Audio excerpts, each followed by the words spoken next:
गोष्ट पेशंट ही अतिसाराचे नाहीत, कारण आम्ही सगळी माहिती अपडेट ठेवतो. परी जे साहित्य लागते ते पुरवलेलं आहे. अजूनही त्यामध्ये कमतरता असेल तर उद्या सकाळी पुन्हा अजून आम्ही तिथं लक्ष देणार आहे. पुन्हा तिथं आम्ही सगळ्या गोष्टी पोहोचवणार आहे.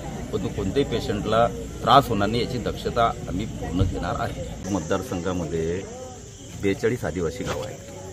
त्यातलं गोमाल जे आहे आणि 40 टाकळी हे 2 गावं अतिदुर्गम भागामध्ये आहे की जिथं पाणी पुरवठा योजना पोहोचू शकत नाही.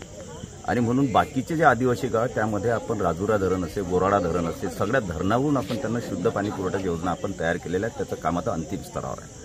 त्यामुळे कुठेही अशुद्ध पाणी मिळण्याची याची काळजी पूर्ण मतदारसंघात आहे. कोणतेही गाव अशुद्ध पाण्यातून वंचित राहणे याची काळजी आहे. पण गोमाल हे अतिदुर्गम भागात आणि त्यांना महसुली दर्जा नसल्यामुळे आणि खूप अतिदुर्गम असल्यामुळे तिथं पाणी जे आहे ते विहिरीचं घ्यावं लागतं.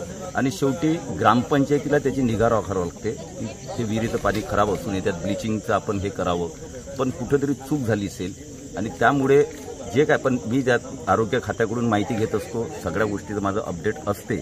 आणि त्यामध्ये जे 3 रुग्ण दगावले ते वेगवेगळ्या दिवशी दगावलेले आहेत. त्याचे कारणं काय आहेत? अतिसारामुळे आहे की दुसऱ्या बिमाऱ्या? कारण आदिवासी समाजामध्ये कुपोषण वगैरे असते तरी आमच्याकडे आता कमी करतो आम्ही. आणि त्यामुळे त्यांचे नमुने रक्ताचे आणि सगळे टेस्ट जे आहेत त्या रुग्णांच्या जे दगावले त्यांचे सुद्धा काढून घेतलेले आहेत. आणि त्यांचे रिपोर्ट अजून अप्राप्त आहेत. 1-2 दिवसामध्ये रिपोर्ट येतील. मग ते कशामुळे दुगावले याचं आपल्यासमोर जे आहे ते स्पष्टीकरण येईल.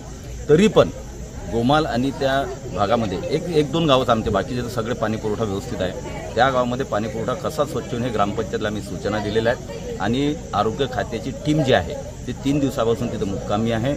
आता कोणत्याही प्रकारचं अतिसाराचा किंवा धोकादायक कुठेही नाही. चांगल्या प्रकारे ट्रीटमेंट करून त्यांची निगा आपण राखतो.